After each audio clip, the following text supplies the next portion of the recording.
Good afternoon, it's Mark Larson at Public Health talking about COVID-19. So we continue to get multiple new cases every single day. Today we got 5 new cases. 3 of those are people under 25. 2 of those people are older than 25. The folks that got COVID-19 are all the people that are out and about. So they're all working, or they're going to birthday parties or graduation parties. And we would expect, because of 4th of July and because people were out doing things, that we're going to see more cases. Some of those cases are very sick, but currently no one is hospitalized. But some of the people that we're following have been sick for 2, 3, 4 weeks with symptoms that are keeping them at home. So it is still a serious disease. We are working hard on trying to get schools open. That's our push moving forward, and keeping businesses open. So if you think about that as why we are doing certain things, it kind of puts things in perspective. So we'll be working all weekend because we expect to get more cases this weekend, and we will be calling all of our case and contacts back until those folks are released from isolation and quarantine. So let's go to some questions. So the first question, can non-essential workers over 65 return to volunteer work? So it's still recommended that people older than 65 avoid doing work and volunteer work. It doesn't mean you can't do volunteer work, but it puts you at higher risk. So some of the organizations, and I don't know if FISH is one of those, but let's say FISH could decide they really don't want to take the risk of somebody being older, but other organizations might not. So if you choose to volunteer when you're older than 65, just like if you choose to work when you're older than 65, you just need to make sure to take those appropriate safety precautions, maintaining 6-foot social distancing, wear a mask, and wash your hands. Where can we find updated confirmed case numbers for Kittitas County? You can look at the Kittitas County Public Health website. That website is updated daily, and there's some new features on that website that show kind of where in the county those cases are, and the bubbles are by size. So obviously we have more cases in Ellensburg than we have in Kittitas or Roslyn. How long should I wait after exposure to get tested?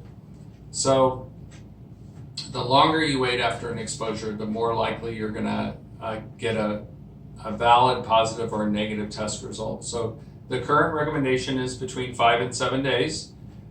Sometimes we actually recommend those people also be tested at the end of their 14-day exposure period. But if you know that you were exposed to somebody with COVID-19, in theory, we should be calling you from public health and telling you that if the person that you were exposed to has let us know. But let's say you were on the west side and you were visiting somebody in Seattle, that person had COVID-19. We might not hear from that, and therefore we wouldn't call you. But in 5 days, you should go down to the COVID clinic or your clinic and be tested, and you should let them know that you were close contact to a confirmed case. Why is it taking more than 5 days to get results back? So that has to do with volume. So I was just on a telephone call with all the state health officers, all the health officers in the state of Washington, talking about turnaround time. So some of the things that are going to be done is we're going to start trying to figure out how to run labs within the state of Washington. That takes some transport time out. That requires, for example, KBH to get a contract with somebody like Northwest Labs up in Bellingham to run the tests for us. Currently, our contract is with LabCorp. LabCorp is in Arizona and New Jersey, and they had been running 8 days. As of this morning, they're back down to 3 days, but that's going to fluctuate up and down depending on need. So we are working on that, and we realize that's a really important piece to get that number down. So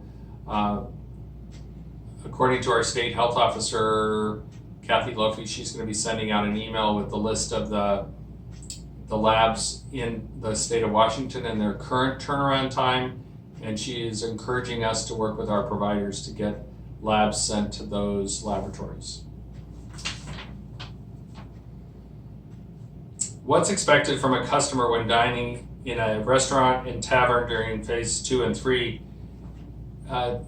The phase 2 and 3 differences really have to do with the amount of people that can be in there. But number one, everyone that works there needs to be wearing a mask. Number two, you need to be wearing a mask except when you're eating. So when you're eating and drinking, you can take off your mask. Otherwise, you're inside a facility and you should be wearing a mask. If you can't be maintaining social distancing outside,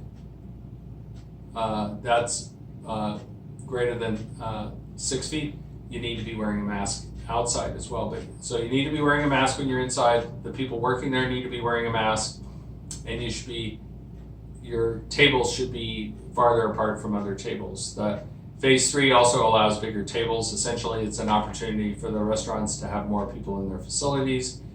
You should look at the governor's website in regards to serving alcohol at bars, because that changed this last week. And so, and no music performances are allowed in bars, taverns, restaurants, or in wineries. So that guidance has been in place for a while. It also came out this week. The guidance is a little more vague in regards to wineries, but I believe they're tightening that up as well. A person just presented an ID card that exempted him from wearing a mask in our building. He didn't say he had a medical condition, but stated having the so-called ID card allowed him not to wear a mask in public buildings. Is this real or is this a hoax? So it is a hoax. There is no ID card for wearing a mask or not wearing a mask. There are certain people, it's a very small percentage, that have a health condition that allows them not to wear a mask. But those people do not need to go to their providers, at least as of right now, and get a card or a note that says that they have a condition. And the cards that we see sold on the internet are really just a way for people to make money. So you don't need a card, you don't need to ask, businesses don't need to ask people for a card, but we should all be honest because we're really protecting others. And if you really choose not to wear a mask, just choose not to go into those buildings and buy things. I mean, that's really your decision that you can make. Just like as we move forward with schools, if when we come to the fall, we end up with masking for all, which is kind of where we're at currently, and you choose not to mask, I mean, one of the options is just choosing to not take your kid to school and do online school. It's not optimal, but it is a choice.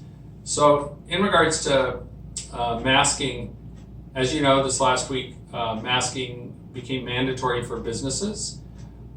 Some businesses have been doing that for a long time. I'm going to call out Recycle Shop. They've been requiring people to wear masks throughout the whole pandemic. Some businesses have been really good at masking their employees, and now businesses are doing much better at masking customers. I've been in 2 grocery stores this last week, and they are doing great. Not everybody, but not everybody has to wear a mask. There are a few people that are exempted from wearing a mask.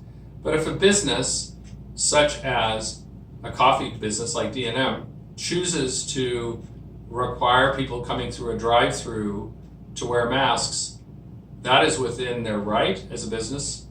That is consistent with the word of the law from LNI and the Department of Health. And there'll be some clarifications of that, but that's their right to ask you to wear a mask. And if you choose not to wear a mask, then choose to make your coffee at home or get your coffee somewhere else, because those people are trying to protect their employees. So be kind.